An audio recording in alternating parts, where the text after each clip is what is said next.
seperti yang Bayu bilang tadi, mayoritas pemain-pemain muda menurut gue emang cerah. Timnas futsal Indonesia ini tinggal bagaimana mereka mendapatkan jam terbang, ya ini yang menjadi PR. Walaupun ada MNC Cup internasional, menurut gua itu belum cukup. Kalau menurut gua sih 8 besar pasti lolos. 8 besar lolos. Kalau dibilang ambisi buat balik ke timnas sih 50-50. Ah bohong lo, bilang kecewa lo. Tendangan penjuru di menit akhir. Sambungkan bola ke kotak penalti. Jadi keluk di depan gawang. Berbahaya, Bung. Karena gue tahu sebenarnya lu nama besar lu masih sangat diminati oleh beberapa tim-tim besar menurut gue. Ya pertama sih dengan Atta nawarin gue sih, gue apa ya bang, gue cukup seneng banget lah. Karena kenapa gue pakai banget? Karena gue pengen ada di salah satu proyeknya Atta.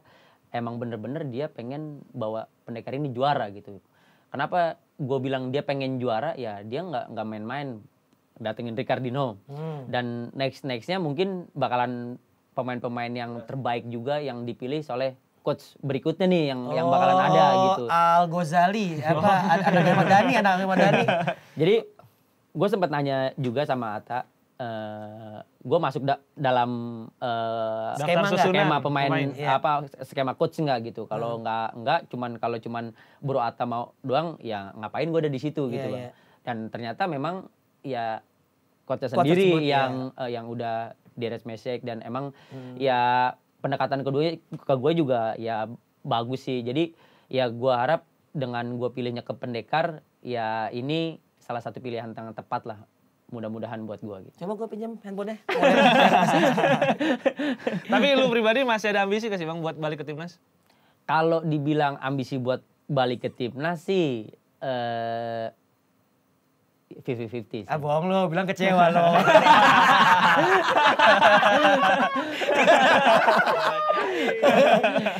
Kagak, gue ngeliat sih gini. Kalau gue ya sudut pandang gue sebagai orang netral, gue melihat Bayu ke Pendekar itu salah satu jalan untuk kembali ke timnas. Kenapa? Karena kita tahu bahwa keseriusan Pendekar untuk di musim depan itu sangat luar biasa.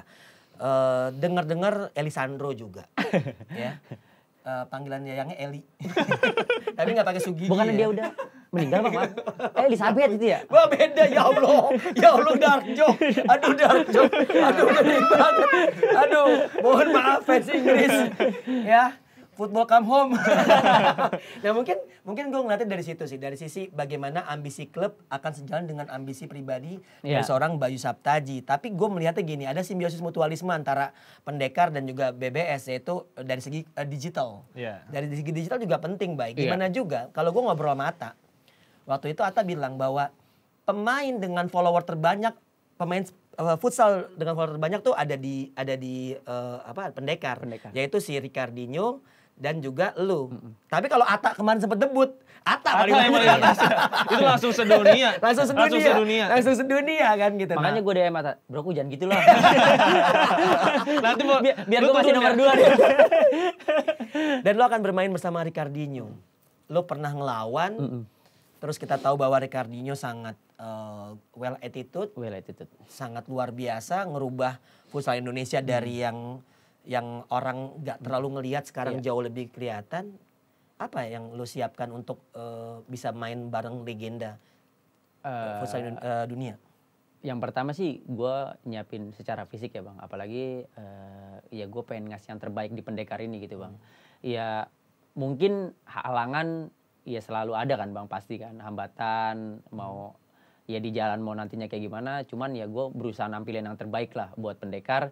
Ya tentunya ya ini kan bermain bersama Ricardinho gitu, pemain best player in the world gitu ya kan. Wah itu nggak pernah ngimpi tuh bang ya kan. Betul, dulu nggak pernah ngimpi tuh, nggak pernah ngebayangin tuh. Cuma lihat di YouTube. Di YouTube ya mudah-mudahan ya gue bisa gue pengen ngambil ilmu sebanyak-banyak lah dari dia gitu. Jadi memang akhirnya Pendekar nih diharapkan bisa membuka jalan ya ke timnas lagi juga, kemudian untuk ke liga juga bisa dapat, mungkin ada beberapa hal yang belum dapat seperti best player gitu. Sebetulnya sih bukan membuka jalan ke timnas ya. Jadi kalau gue ngerusin sih Pendekar ini gue pengennya ya juara gitu Bang. Jadi bukan ngebuka gue jalan buat Iya, ke iya. timnas Itu aja gitu. impact-nya aja Itu lah impact-nya ya. aja lah. Iya. Kalaupun dipanggil timnas ya oke. Ya. Kalau jadi best player juga nggak nolak ya. Lo belum pernah best player ya? Belum. Keduluan Suni malah jadinya. Iya Suni. Berarti Suni orang Parung pertama. Orang mana? Enggak, dia bukan orang Sawangan. Parung tapi Oh, Sawangan, Bojong Sari. Sawangan. Dari Ya Bojong ampun, Sari. dijelasin. Dari Bojong Sari pindah ke Gunung Sari sekarang di Iya. Surabaya. Lo RW-nya lo ya? Memang sangat menarik ya, di mana timnas kita juga sekarang akan bermain di Piala Asia nih, Bang Bay. Ini kan lu juga sebenarnya harusnya kalau Piala Asia di 2020 ada ya. Harusnya Ada. emang lu waktu itu Main. main Pasti kan. main, Itu iya. bisa main di sana, itu juga kualifikasi ke Piala Dunia ya waktu itu. Jadi pada akhirnya terakhir kali lu bermain di Piala Asia itu 2014. 14, ya. 2012 Vietnam. itu lu pernah main, bahkan Di cetak golnya lawan Kuwait. Kuwait. Di 2012, 2014 main walaupun gak cetak gol tapi waktu itu juga tetap konsisten main. Salah satu lawan Tiongkok juga. Iya lawan Cina juga. Terus 2016 kan di ban Di band. sama FIFA. Iya di FIFA Gak main. 2018 itu tiba-tiba secara mengejutkan gak lolos. Nggak lolos. Iya. 2020 itu kita Harus tiba-tiba ada main COVID. tapi iya COVID. Di 2022 ini ketika akhirnya Indonesia sudah kembali lagi ke Piala Asia, lu ngelihatnya sendiri kans Indonesia untuk juara banyak di Piala Asia gimana nih Bang? Menurut gue sih dengan skuad yang ada, materi-materi pemain yang ada sih menurut gue bisa ya. Apalagi ya mungkin memang lawannya Iran gitu. Ada di satu grup lawan Iran. Cuman menurut Iran, gua- Lebanon. Ini TV baik. Iya, oh iya. Ini mungkin pesaing beratnya Iran sama Lebanon sih. Cuman kalau menurut gue Cina Taipei juga bagus. Cuman masih di bawah kita lah. Lo pernah lawan Iran? Lawan Iran pernah. Terakhir itu Skor? di 2014. Yang si 5-0. 5-0. 5-0. Si ini pemain Fahid ya? Udah enggak. Bukan. Udah enggak Faisal Samsi. Itu pemainnya si Fahid Samse. Oh iya masih ada. Masih main, Fah? Enggak, udah enggak. Udah enggak, setahu gue. Pokoknya Hasan Sade, Kesa Fars. Taebi, Itu iya. Kesa Fars. Taebi ada? Ada semua. Taebi masih muda. Masih itu. muda, masih muda. Farhad Tafakoli ya? Farhad Tafakoli, Farhad Fakim. Iya, Farhad Fakim. Yang juga. main bareng lo di Famos. Famos ya. Untuk Lebanon lo pernah lawan Lebanon? Libanon. Kayaknya belum pernah deh. Belum pernah ya? Belum pernah. Karena wah, kita pertemuannya emang sebelum BBS masuk ke timnas sih. Kalau Cina Chinese Taipei udah iya. di Kayak sering ya? Cina Taipei di ini di Incheon Korea di Aimak. Prapia. Iya, Aimak. Aimak. Di Aimak. Kita menang lawan Cina Taipei. Dan terakhir ketemu Chinese Taipei juga masih menang ya. Kita masih unggul agak jauh di Piala Asia U20 sempat ketemu. Oh, ya. iya, Terus iya. kalau nggak salah turnamen persahabatan juga Bahkan pertama sempat ketemu kali ya. tahun 2002 pada saat jadi tuan rumah kita salah satunya di grup itu sama Cina Taipei. Cina Taipei ya. Betul. Tapi kalau kita bandingin kan sebenarnya 2020 waktu itu sempat ada drawing ya. Sudah ada grupnya Iya, waktu ada itu. grupnya. 2020 itu harusnya grupnya Uzbekistan, Bahrain dan Tiongkok. Kalau kita bandingin sama grup ini lebih berat mana Bang? Yang ini sih ya. Yang ini ya, ini karena Ada Iran nih sih. Iran Libanon Tapi sih ya. menurut gue Tapi ya. Uzbekistan juga Uzbekistan sama Iya, itu itu bagus. sih. Tapi menurut gua ketemu sama Iran di grup itu mendingan. Mendingan, ya. Ketimbang ketemu di 8 besar delapan atau iya, babak benar, knockout agak berat. Walaupun ternyata kalau kita hitung-hitungan Indonesia bisa ketemu Jepang Jepang, di benar. babak Delapan besar. 8 besarnya ya. Dan kita akan reuni bersama Coach Kensuke. Coach Kensuke. Karena Coach Kensuke akan menjadi asisten pelatih tim nasional Jepang. Tapi kalau kemudian kita bahas secara menyeluruh nih, secara Piala Asianya, mungkin menurut prediksi Coach Donzol, Bang Bay, bisa melaju sejauh mana nih kita? Kalau menurut gue sih 8 besar pasti lolos. 8 besar lolos. Dengan skuad yang ada, apalagi juga ibaratnya pemain-pemain juga sekarang memang bermaterikan pemain muda ya. Maksudnya ya sedikit punya tenaga lebih gitu. Kalau lu Kayak Coach? bisa.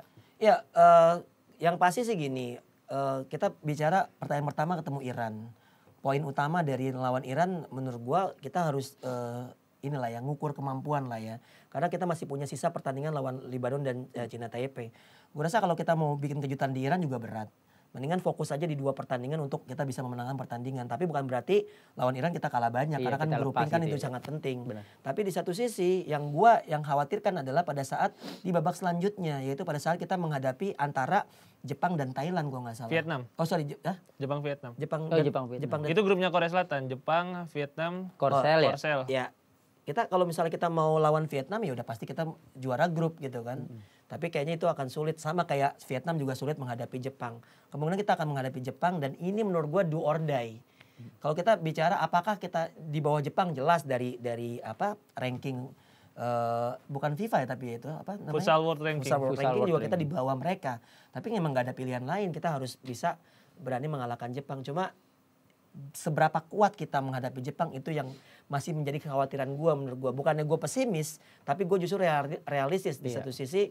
Apalagi Jepang ada Kensuke yang tahu betul pemain-pemain yang ada sekarang. Kecuali kalau lo masukin Romi, ya kan, masukin Isran, mungkin Kensuke masih belum tahu saat ini gitu. Itu sih mungkin kalau menurut gue perjalanan Indonesia, gue setuju 8 besar, tapi tinggal bagaimana keajaiban bisa membawa kita ke 4 besar. Karena bukan tidak mungkin juga ya. Kita bahkan ketika Piala Asia Under-20 ya yang pernah ngalahin Iya. Iran atau Irak sih? Irak atau Iran? Kita ngalahin Iran. Iran kan Iya. sempat kita kalahin kan? Under 20. Iya.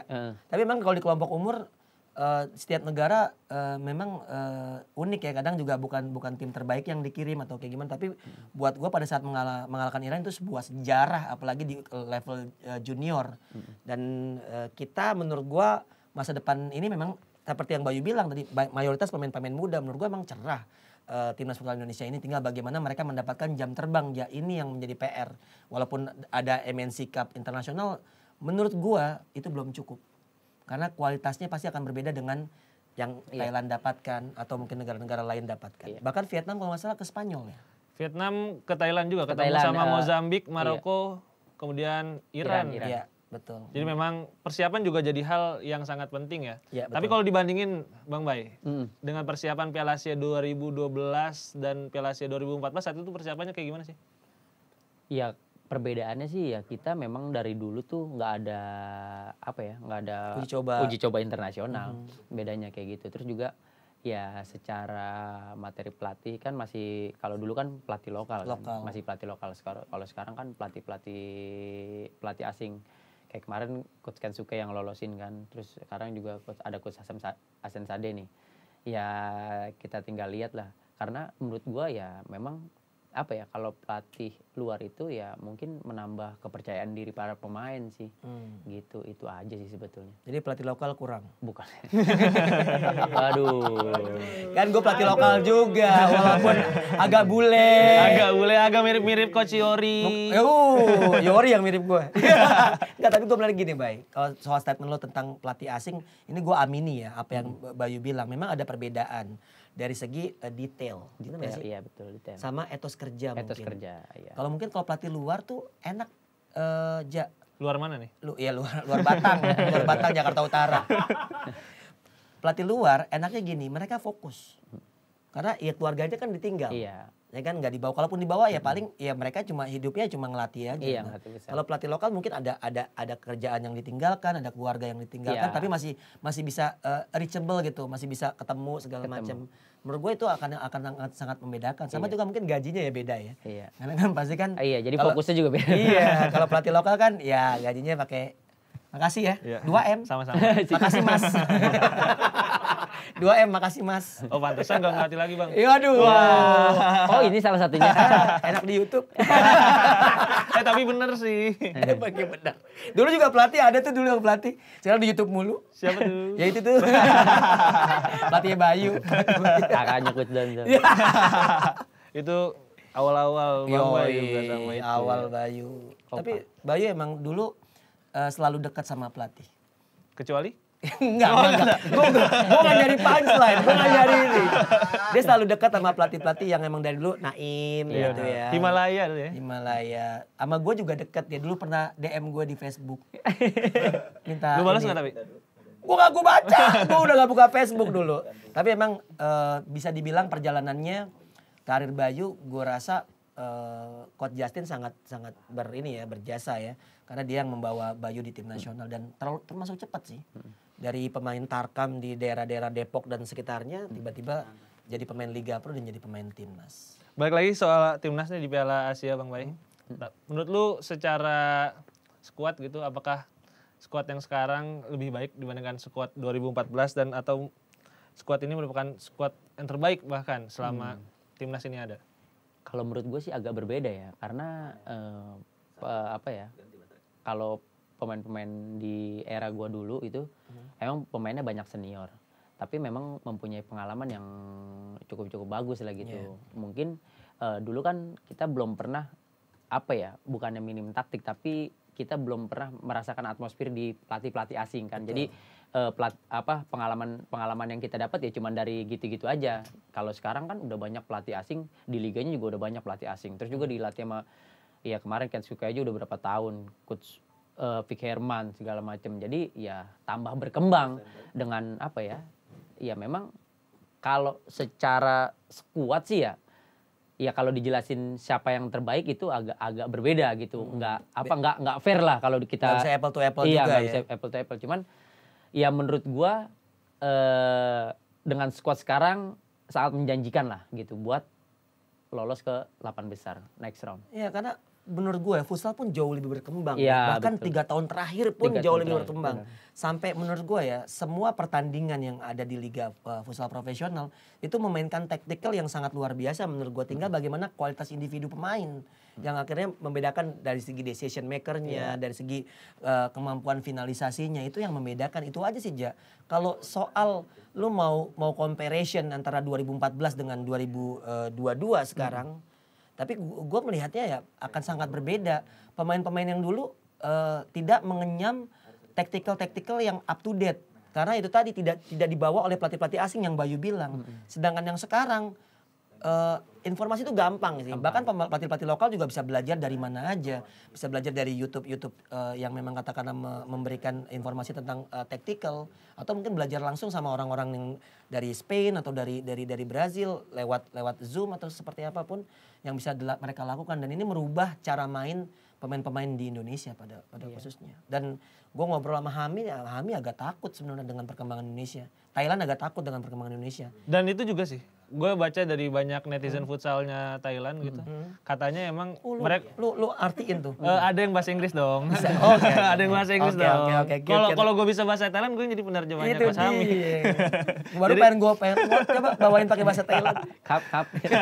Jadi orang-orang netizen futsalnya Thailand juga bilang gitu, karena setelah dilatih Coach Cesar ya Sadang, yang asal Spanyol, juga Thailand futsalnya agak stagnan dan kemudian mereka regenerasinya justru terhambat. Betul. Ini kemudian jadi kesempatan sebenarnya buat Indonesia untuk mencuri nomor 1 di ASEAN, dan kemudian di Asia juga mungkin bisa menyusul Thailand. Tetapi sekali lagi memang harus ada persiapan yang matang, dan dengan satu turnamen persahabatan, apakah menurut lu Bang Bay ini sudah cukup atau butuh banyak tryout lagi sebelum nanti ke Piala Asia? Kalau dilihat dari dari mepetnya jadwal pertandingan kan udah Oktober ya. September akhir. Oh, September akhir ya. 25-26 September ya? Iya, maksudnya udah terlalu mepet lah gitu kan. Ya mungkin kalau mau mungkin kita berangkat lebih dulu, uji coba di sana, adakan uji coba di sana seperti biasa ya umumnya kan. Ya dengan satu uji coba hanya MNC Cup sih sebetulnya ya kurang lah gitu. Apalagi yang sekarang MNC Cup datang itu ya memang bukannya tim yang nggak bagus, tapi kalau kita lihat lawannya Iran apa segala macam masih di bawah gitu. Kita harus ya lawan yang di atasnya biar kita tahu nggak apa-apa kita dibantai tapi kita tetap belajar kan gitu. Ini pentingnya pada saat kita uji coba atau mencari turnamen itu menyocokkan dengan lawan yang akan kita hadapi, itu namanya simulasi pertandingan. Ini yang menurut gue tidak didapatkan di MNC Cup yang baru saja kita juarai. Tapi bukan berarti gue bilang oh jelek kayak gini-gini, enggak. Gue tetap appreciate dong. Mereka bisa juara. Tapi menurut gue kalau lu mau ada pertandingan utama, lu harus samain tuh, misalnya Iran lu ketemunya lawannya siapa, atau Libanon lah minimal. Yang menurut gue beratnya itu di Libanon nanti. Kita harus ambil poin di Libanon kalau kita mau lolos. Bener. Karena kalau Iran ya kita mau sekuat tenaga apapun sebetulnya peluang kita kecil gitu. Kita harus tahu diri, gimana juga dia 4 besar dunia loh. Iya. Karena emang gua ngerasain sebagai pemain Bang ya, kalau ketemu lawan Timur Tengah memang itu agak menyulitkan karena memang Timur Tengah itu posturnya kakinya 3. Iya kan. Udah tinggi, posturnya tinggi, skill individunya juga bagus kan. Kalau rata-rata orang Timur Tengah. Kayak Sunni semua lawannya. Oh Sunni mah kurang bobot tapi. Ini dedek-dedek semua. Jadi emang maksudnya agak kayak Iran kan, terus Libanon kan emang kan timur kan. Jadi Asia Timur jadinya memang mungkin mereka punya postur tinggi terus mempunyai skill individu yang lumayan bagus gitu. Jadi ya kita harus ya yang tadi Coach Donjol bilang lah kayak pemanasannya gitu lawan mereka gitu. Simulasi gamenya gitu. Apalagi lawan Libanon ya kan, tiba-tiba lo megang baju gini sobek tuh katanya rumput sintetis. Rumput sintetis. Ada karetnya lagi. Ada karetnya lagi nyangkut di sepatu. Jadi emang sebenarnya kalau kita pengen naik level ya, kalau kita ingin menyusul Jepang, menyusul Iran, menyusul Thailand ya, mungkin kita bisa mereplikasi apa yang dilakukan oleh mereka ketika persiapan misalnya. Kalau kita bahas Thailand, mereka membuat Continental Cup, ada 6 negara, Maroko, Mozambik, kemudian Vietnam. Ini kan ya Maroko juga sekarang lagi bagus-bagus. Lagi bagus-bagusnya di Maroko Piala bagus, Afrika. Maroko Bagus. Bahkan yang diprediksi sama Steve Harris yang diprediksi masuk ke final itu Iran sama Maroko katanya. Nah kan Iran juga ikut persiapan di sana. Oh maksudnya apa? Oh maksudnya kontinental. Iya, Kontinental AFC. Maroko mau ikut. Iya, Maroko beda. Gak Di diajak. Continental Cup itu. Terus Jepang itu persiapan 2 kali uji coba lawan Brazil. Ya. Ya kan? Terus kalau kita bahas Vietnam juga ikut di Continental Cup. Jadi mungkin ini tidak untuk sekarang ya. Mungkin untuk turnamen-turnamen berikutnya persiapannya bisa ditiru kayak gini Coach ya. Betul. Dan mudah-mudahan kita juga bisa menghadirkan mereka ya. Indonesia kan luar biasa. Penontonnya kan luar biasa gitu. Di Jogja full terus ya. Walaupun gratis ya. Iya sih. Iya, tapi gue juga mengharap ya, gue kan ngomong apa adanya. Maksud Iya gua gini, benar, nggak salah. Kalau gue selalu menyelipkan bahwasannya ada sesuatu yang harus kita perbaiki, bagaimana kita menghargai pertandingan itu sendiri. Kalau pertandingan itu kita layak jual, sebetulnya jangan takut penonton nggak datang. Karena gue yakin futsal lovers di seluruh Indonesia tuh, apalagi ke Jogja. Iya, Jogja kan selalu istimewa ya kan. Gitu, luar Ya biasa. sedikit aja hitung-hitungannya itu kalau 5.000 penonton dikali 10.000 aja udah 50 juta. 50 juta, buh gila. Habis itu langsung ke Malioboro bisa beli daster berapa tuh? Jadi emang kita harus peka lagi mungkin ya, lebih peka lagi bagaimana futsal Indonesia ini terus berkembang, dan tentu kita juga berharap tim jangan dipikirin nanti lu mau kebawa mimpi. Jadi kita tentu juga berharap karir yang terbaik buat Bang Bay. Iya. Semoga Buat juga iya dah. Itu iadanya Gue doain. itu iadanya parung banget tuh. Iya dah.